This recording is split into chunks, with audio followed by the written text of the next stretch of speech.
Hey guys, Sax here. A lot of people have been watching and reaching out about the solo flawless Shattered Throne that I just put out. I'm well aware, Shattered Throne has not aged as gracefully as some other content in Destiny 2. However, I found that in this long season we're in, that, it might be fun to go back and revisit some of these old dungeons, see how crazy the new builds are with them. So I had a thought today. I was like, well, why don't we just go through some of the run here? And one of the primary things I do in Destiny is I'm a coach / Sherpa. What does that mean? I take people through, and as others did for me when I first was starting the game, I like to help them achieve things that they didn't think were possible.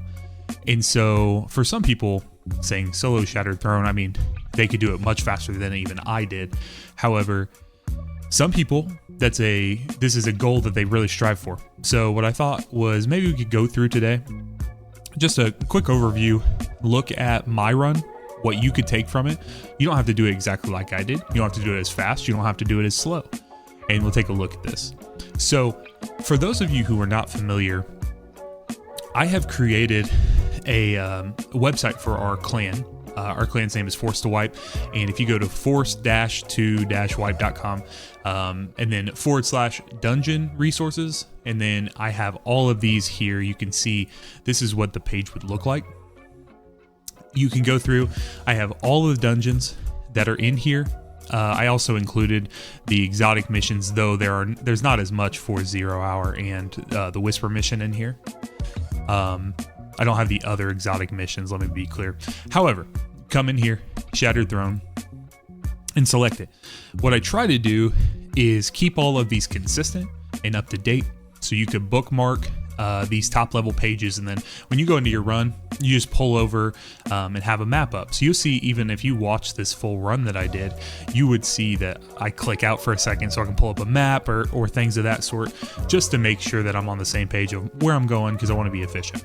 So you can see I have in here the loot table and then the different maps. So this is the map for the opening encounter, Erebus.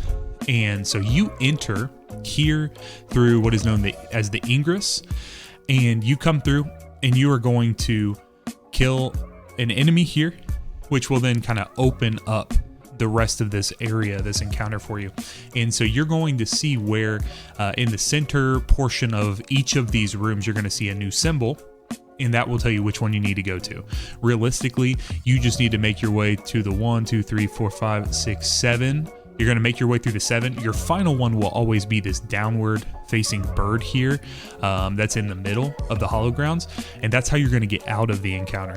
So once you kill this enemy that's going to be in the Ogres, you will move either to the right or the left, and you'll kind of move your way through. Now you're going to have certain enemies that will be in these locations called Labyrinth Architects.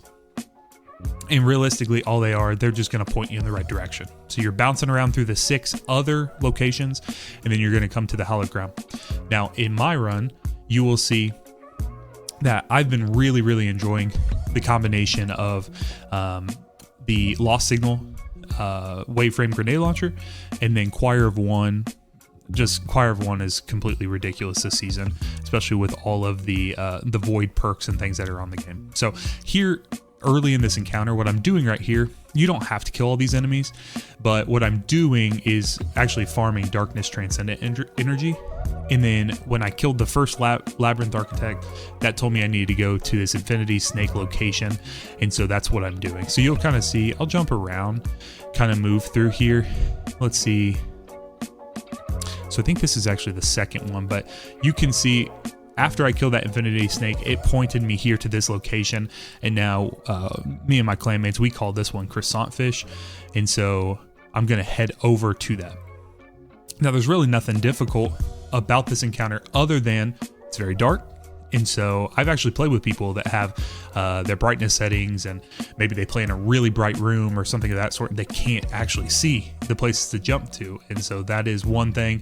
Environmentally, when they do the Ascendant Plane in Destiny, sometimes it can be difficult for people. So, just for context though, in the video, came into the Hallowed Grounds area, moved left towards this Tower of the Deep on the left-hand side, and then up to the Temple of Infinite, and that's where you saw that I killed my first Labyrinth Architect, and then I moved over to, I believe it's what we call 69 Fish, which is over by the Shattered Cliffs, and then so on and so forth. So what I will say is look out for snipers in this area. Look out for phalanx type enemies that can bloop you off. Look out for the little spawn points where captains and things can come in. And if you go to our website, now to be clear, I did not make this map. All credit is given to the individuals that are shown on there. I make sure to, anytime we use a resource from the community, to make sure to keep those on there so you know who actually made these resources and these maps. So shout out to all the creators. The whole community has come together in such a great way. So, but when you use this map, you'll see that there are actually combatant spawn locations. And so just as you do this more and more, you'll get familiar with the location. So let's go ahead and move on. So when you get past this encounter, you are going to, like I said, you're going to go to where we call down bird, or bird flying down in the center there. Try to not to jump too far ahead. So as you do that, you're going to drop down this hole. Now later on in the run, you will jump over a railing that is similar to this one here in front. So there will be a railing very similar to this that you will jump over later in the run. Don't jump over this one. Ask me how I know.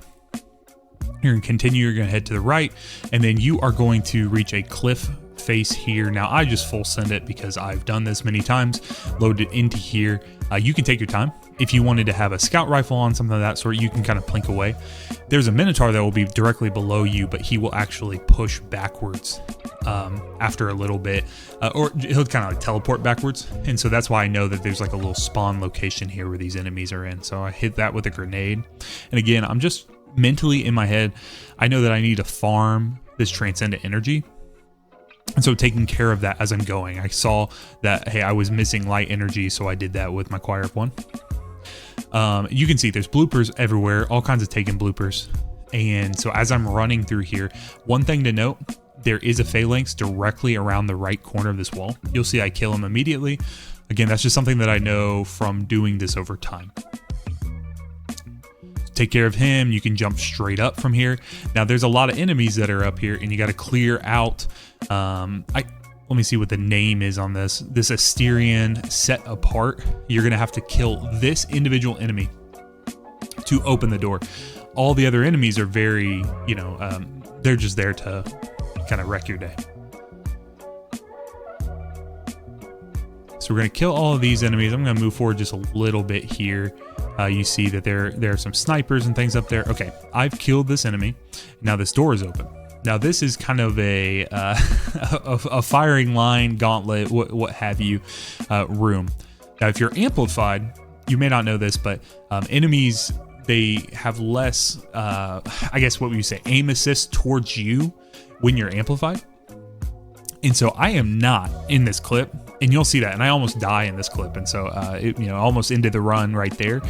However, if you're amplified, you can use that to your advantage. If you have ways to go invisible, or you have grapples, or eager edge, or I have my thunder crash. You'll see I use that at various points to kind of move around. You can use that to your advantage. So let's see here.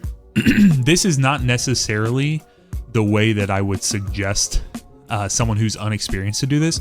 You could move up to the right and the left. What I would say is clear out snipers, clear out things that are close by, whether you use a sniper rifle of your own or you use a scout rifle, something of that sort. I have Choir of One on that has plenty of range. You could take care of them as well, and you can move down if you're worried and you're concerned about it. You can move down progressively, kind of take care of that. So you're gonna see I kind of head through here. It's kind of a gnarly situation, and so like I said, I don't necessarily think that this is the best thing for everyone. For some reason, that melee did not proc the Assassin's Cowl portion of my my class item, so I was kind of I was a little tense for a second there. So thankfully, I got around that shield, was able to get that melee off, and then heading straight through here. So heading through this section here, you will see that I kind of head straight to the left here. It's actually something new that I've been doing just as I've been getting more comfortable. Again, every portion of this is scalable. You can take your time. It's very approachable. I would say that Shattered Throne sits a lot closer to modern day exotic missions than modern day dungeons. And so I think that this is a great starting point. If you say, hey, I'd like to do some in-game solo content, really set a goal and strive for myself, there's some cool emblems for it. There's some cool triumphs that you can get and be able to say that you have for that. So just know that you're going to need to kind of take your time as you're going through these dungeons and really get to know them, know each portion of the encounter and stuff. So this is another piece of this that I will say. As I'm moving through this dungeon right here, I know that this was before they implemented rally banners across the board for every in-game activity. And with that being said, we had to find ways to either farm energy, farm supers, farm whatever, resources we need, for whatever that means, and destiny for you. So for me, it's a little bit of transcendent energy because I'm prepping because I know that there's a first boss coming up. So I'll do some swaps around. Okay, I know I need heavy ammo, so I got to make heavy ammo. I know that I need my light transcendent energy, or I would like to have that. So I'm going to pull out commemoration and I'm going to use it to kind of get some of that energy up. So just always being aware of like, hey, what am I heading into? What am I doing next? And so again, if you need context for that, you're like, I'm kind of going in blind, I don't know, you can take a look, all these maps, things that I have here, kind of giving you and outlining what you're looking at, or what looking ahead and what you're getting into. So let's talk about the next portion of this, which is the boss fight. So as you move your way through the encounter, you are going to find yourself dropping down into this pit with Vorgeth. Now, Vorgeth is a big old ogre. He's going to have a shield on him. And so let's look at this map real quick. Sorry, I got too many tabs open. So this map here, we're going to look at this portion of the map, the bottom portion here. Okay. So when you drop down at the bottommost portion right under where Vorgeth's name is. And we are going to... you'll see there's 4 spawn locations, the red diamonds that are kind of in a diamond shape of their self, and you're going to drop in by the bottom of the diamond. These are void shielded wizards, and they are going to drop, one of 4 buffs that you need to pick up. Okay, so you need to pick up all 4, and then you're going to dunk them, and you'll see that in a square or a rectangular shape in the middle of the encounter, there are 4 down arrows. Those are dunk locations. So you're going to kill the wizard in each of these locations, and then you're going to take that buff to one of the 4. You can use any of the 4. And so that will start the damage phase. Vorgeth does not have much health. So you just need to be aware of your surroundings all the time, and you want to make sure that you don't allow yourself to be seen by him. And you'll kind of see that when I drop in, you can see I have next to me to the left a wall. He's going to spawn in the middle of the room. I think I may even peek out a little bit to take a look at him and stuff. You can see right here, wizard spawning in. I'm just going to take it down before it has a chance to be shielded by any of the goblins that are around. I actually make a critical mistake here. So let me go back just a second here. So when this dies, you will see over here to the left, floating in the air, there's a purple orb. That purple orb needs to be picked up. Now, typically, that enemy does not, in my other runs, that enemy does not move to the other side of this little stanchion right there. And so I'm able to kind of just run across this platform. Because in my head, I'm thinking priority is I got to keep a wall or some sort of defense between me and the boss. And then as I'm going through, next in very close second priorities, I got to get all these balls picked up. And so I actually forget to grab that one. I think I grabbed it, but I didn't. So I go through and I end up having to, long and short of it is I end up having to go back and do that. So you'll see this, they're pretty close on the map. They kind of look like they may be a little further away. This is me moving over to the right one. I remember this time. snag this one. And then I remembered after that, and I can see the orb, and it disappears right before I get over there. So you say, what happens if that happens? You just need to kill all the rest of them, and then that one individual wizard will spawn back in. So let's go over here. I have two petitioner's marks. That's what you get when you get the buff. I've gone invisible, so I'm a little loose and free here. I wouldn't recommend running straight across the arena like this unless you have invis or some other way. I'm gonna come over, get the fourth one. You'll see this turns into petitioner's burden. I picked this up. I got 45 seconds total to dunk, and then this is one of those dunk points right here in front of me, up at the top of the stairs. And so these are at the four corners around where the boss is going to stay. And so when I dunk in here, his shield will come down immediately, starting the damage phase. So I'm popping my Transcendence here, popping this, and then I'm just going to go in. Now, one thing I will say, you want to watch out for the bees or the balls or whatever the boss is sending at you, because they can overtake you pretty quickly, especially if there's any ads around. And then I had a weird bug at one point where I went and straight thunder crashed the boss, and his stomp mechanic just killed me. Even in my super, it just, I hit my super, but it immediately killed me. And so that's why you'll see that I moved around and kind of flew away, trying to not get hit by stomp mechanics, anything of that sort. This boss does not have much health, and so just something to think about when you're doing this. Prioritize burst damage, and then give yourself a way that you can stay alive during that. So let's talk last portion of this here. Go straight through the door here. You're gonna find yourself just navigating some pathways moving forward. You're going to drop down. You'll see some wizards. You're going to see some elevators. You're going to go up those elevators. You're going to see some enemies hidden around. This realistically is just a lot of getting used to the environment, getting used to where you're navigating. You'll see when I drop down here inside this little doorway, so hidden right there is a solar shielded taken captain. You go inside here. There's one that's directly there, and then you got a couple that are around. So I'm utilizing the fact that I can go invis, get amplified, can move around. But these guys are going to do everything they can to blind you and overwhelm you. So you just want to make sure you keep moving forward. Keep moving forward, keep moving forward. And then I spend some time here, and you may know this already, just if you've been playing Destiny for any amount of time. It's called the Thrallway. This is a place where people will come sometimes to farm up catalyst kills, or back in the day when we had to kill things for crafting purposes, they would get those there. I'm trying to farm up my Transcendent Energy, my super, and then get enough heavy ammo for the final boss fight, because I don't want to be found found lacking having any kind of boss damage stuff. So I'm farming this up. Now, let me break this down for you. You may not understand this. So when you swap between different types of weapons, meaning in your primary slot or secondary slot, if you go from a primary ammo to like a special ammo weapon, you're going to lose all ammo of that type. Now, I know obviously primary ammo at this point is unlimited, but back in the day it wasn't. So you would lose that ammo, and then you have to, farm some more, pick some up off the ground.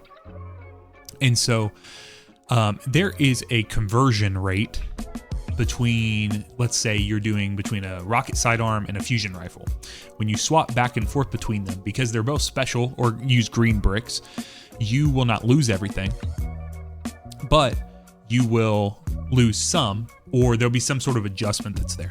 And so what you're going to see is I'm going to have, I use this for my heavy purposes, because I want to keep my sword on for this last portion. It actually helps me out.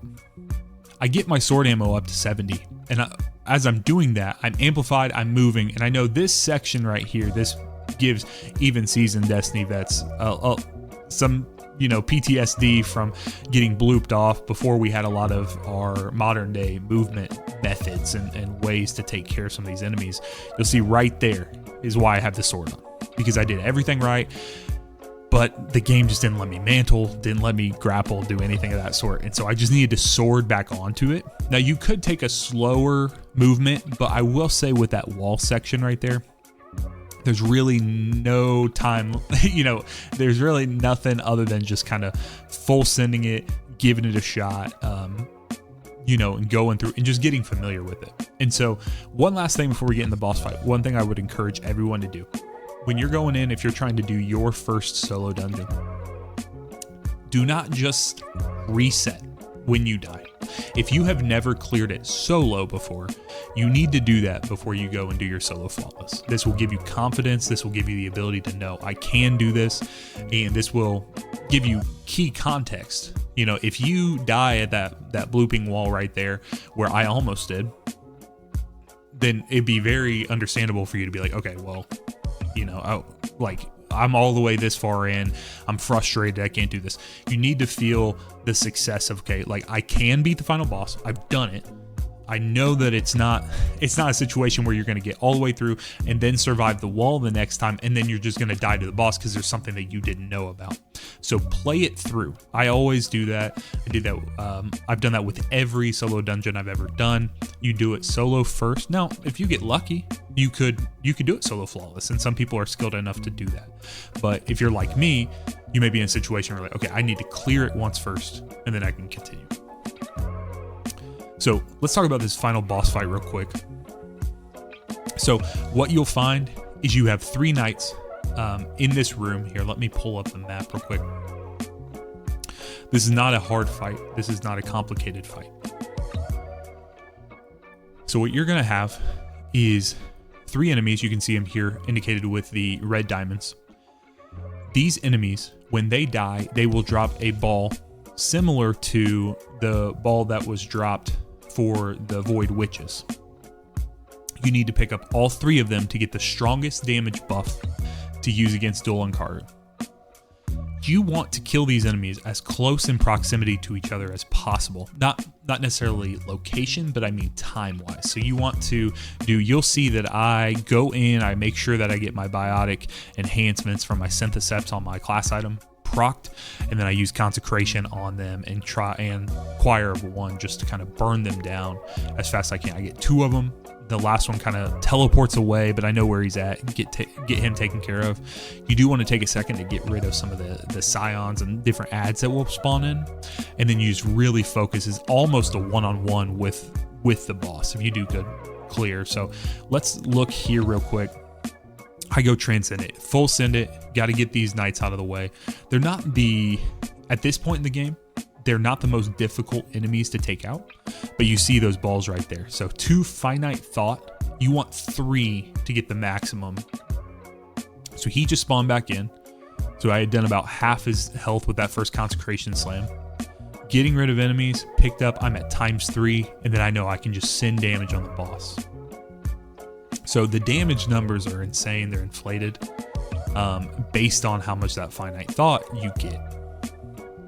So just going in, I know Bungie a few years ago, or when they did a rework to some of the damage scaling, the damage numbers got crazy, and it's more mechanics based for this. So again, let's look at that one more time. So I was talking through it. So we kill,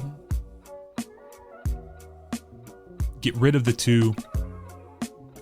Ideally I would have got all 3. That's just to move it a little faster. There's no issue there. And then you have this amount of time right here. Gave me 30 seconds of finite thought ×3. So I'm just going in, making sure I don't miss my shots. She can be a little wiry as she's moving around, getting things on there. I see that I'm in real bad shape. It actually works out pretty well that I kept the Scion up. I was able to get my melee for knockout purposes, and then just putting out the damage that's needed. What I would say is just make sure that you don't find yourself in a situation where you become so overwhelmed or so hyper-focused on the boss that when you're trying to get that kill, you allow yourself to die to maybe another enemy or something that could have easily been taken care of. And so I truly believe that this is a great place for you to start. If you're kind of like heading in, you're like, man, I've done these in the past and it was like a bad experience, something of that sort. I just put up both this, and then I hadn't ran Pit of Heresy in a couple of years. after finishing this Shattered Throne, this one took me a few tries just because of some, I died sometimes in that section with the ogre, the big area where you're jumping through. I died there a couple of times. I died one time in the Vorgeth encounter, like I said, a weird thing getting stomped out of my Thunder Crash. But I cleared Pit of Heresy on my first try. And so it just goes to show that, sometimes once you get in the mindset of it, especially if you're already familiar with the dungeon, you can do more than you think, and we're way stronger than we were when these dungeons came out. So I believe in you. I believe you can do it. Go forth and conquer, and share with me. Let me know in the comments. And if this was helpful, like, share, check out our Force to Wipe website. Go in here. You can look at all these different dungeons and raid resources as well if you would like to see what we've put together for our team.